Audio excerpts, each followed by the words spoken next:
Every year I hear the same thing. This is the year I'm finally going backpacking. And I absolutely love that energy. You've got the list on your notes app with all the trails you want to hike. You've created the backpacking Pinterest boards. You've saved hiking Instagram posts. You've got the screenshot of the trail you swear you're going to hike this summer. But here's what I've also seen. By July, you're still at home. And it's not because you're lazy. It's not because you don't actually want to do it. It's because backpacking feels big and intimidating. It feels complicated. It feels like there's 100 things to figure out. It feels like you should know more before you start. So you wait. You wait until you feel more confident. You wait until you have more time. You wait until you feel more ready. And then summer slips by again. Can I be honest with you? If you want to go backpacking this year, like actually out on trail, sleeping in a tent, carrying your own pack, you can't wait until you feel ready. You need to start now.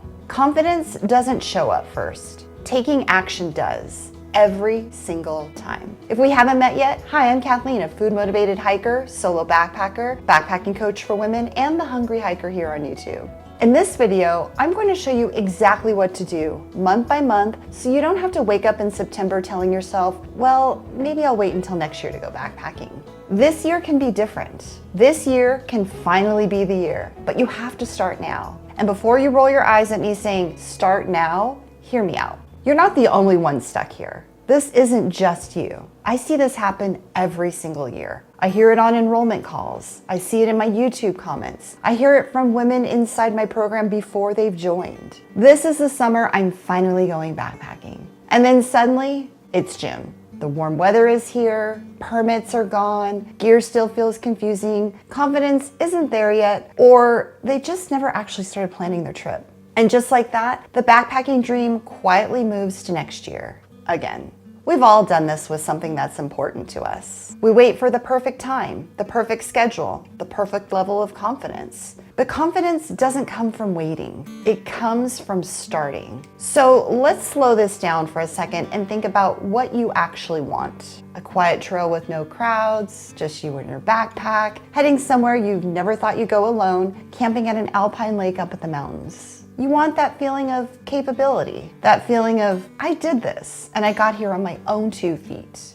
But here's the trap. We say we want that experience, but then we treat it like it's something we'll prepare for later. So why do so many beginner backpackers get stuck? It's because a lot of beginner backpackers tell themselves, I'll train for this later, I'll buy gear later, I'll figure out the route for my trip later, or maybe I'll just find someone to go with me later. And then summer shows up, whether you're ready or not, and by then, permits are gone, campgrounds are booked, and the snow has melted faster than you expected. Suddenly, everything feels rushed, overwhelming, and maybe even impossible. And now the thing that once felt exciting now feels stressful. That's the trap, a classic beginner backpacker mistake. And here's the truth. I totally get it because I thought the same thing when I first started backpacking. I genuinely thought I could just decide in June and then go. Pick a trail, buy some gear, throw some food in a bag, and head out. How hard could it be? Turns out, it's a little bit harder than that. Every trip I've ever gone on has required some sort of planning long before I've ever reached the trailhead and stepped out onto the trail. When I planned my solo section hike on the Pacific Crest Trail, I didn't just pick a pretty section and show up at the trailhead.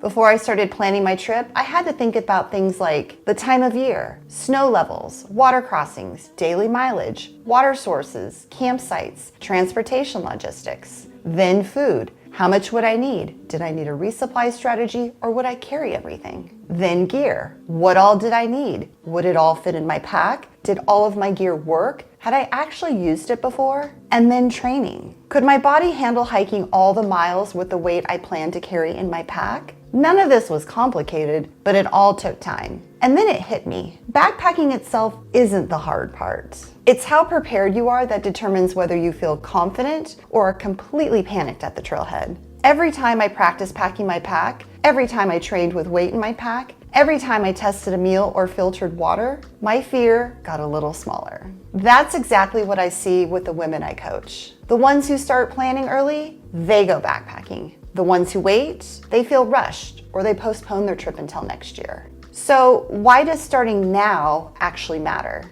Your first solo backpacking trip will feel intimidating, and that's totally normal. Confidence doesn't magically show up. Confidence comes from practice. It comes from going on shakedown hikes, going on practice overnights, packing and unpacking your pack, testing meals, and wearing your loaded pack. Not from watching 37 more backpacking YouTube videos. At some point, you just have to get started and practice. Planning a trip will always take longer than you think. You'll need to consider things like, do I need a permit? How and when do I apply for one? Which route am I going to take? How am I going to get to and from the trailhead? What are the weather windows for the area I want to head out to? Even experienced backpackers need a few weeks to plan their trips. As a beginner, you'll want to give yourself more time to plan your trip, not less. Give yourself plenty of time to train your body for your trip. You can't throw 30 pounds into a pack the night before your trip and expect your body to be thrilled about it. Your muscles need time to adapt. Your joints need time to adapt. Yes, you could probably wing it without training for your trip, but you'll be sore, miserable, and probably questioning all of your life choices while you're out there. So why not avoid the sufferfest? Start walking now. Even walks throughout the neighborhood while wearing a loaded pack count towards training for a backpacking trip. Here's the part no one tells you about. Fear doesn't just disappear overnight. You don't wake up one morning feeling fearless and suddenly ready to go hiking alone in the wilderness. If you're waiting for fear to completely go away, you'll wait forever. Fear doesn't mean you can't do it. It means you're doing something new. You're spending more time outside of your comfort zone. Confidence doesn't come first. It comes after you do the thing that you're scared of. When you set up your tent in your backyard, fear shrinks a little. When you walk while wearing a loaded pack, fear shrinks a little. When you filter water without spilling it everywhere, fear shrinks a little. And then there was that first time I went on a solo overnight backpacking trip here in Montana. My biggest fear was having an encounter with a bear while I was out there alone. As I was finishing my dinner, I saw a bear trying to come into my camp. So here I was having to face my number one fear for the trip, and I was out there all alone. I almost panicked and left, but I convinced myself to stay and slept in my tent overnight. The next morning, I woke up and I was fine. The bear never came back. It was at this point when I realized something had shifted. My fear of bears didn't disappear. The fear just got a little smaller.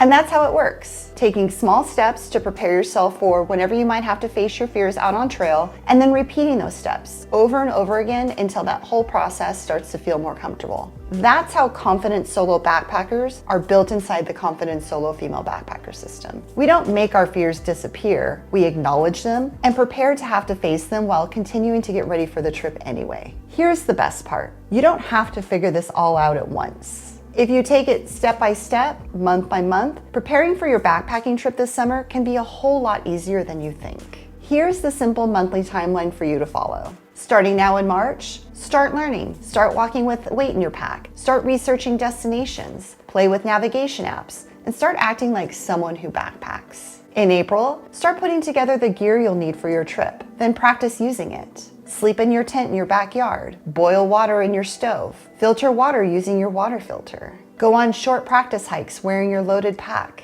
And practice packing and unpacking your pack.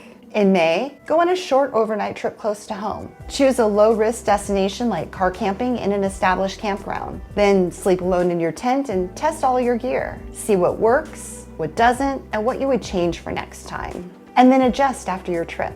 Then when summer shows up, you'll be ready to go on your backpacking trip. And instead of standing at the trailhead asking yourself, can I do this? You'll tell yourself, I've practiced this and I've got this. That's the difference. I had a woman join my program who had been dreaming about going on her first backpacking trip for 10 years. 10 years. What finally changed and made her dream become a reality? She stopped waiting to feel ready and started planning her trip.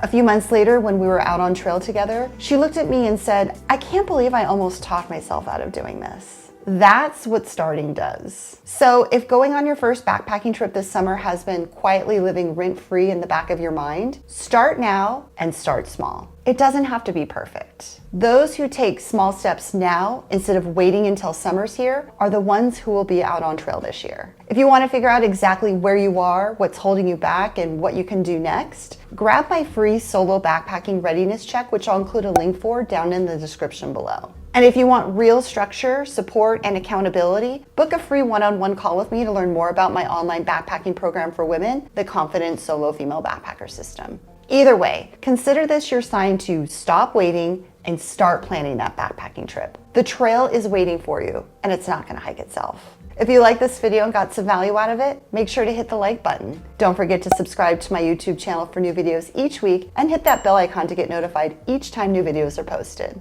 Thanks for watching, and I'll see you in the next one. Happy trails and keep on trucking.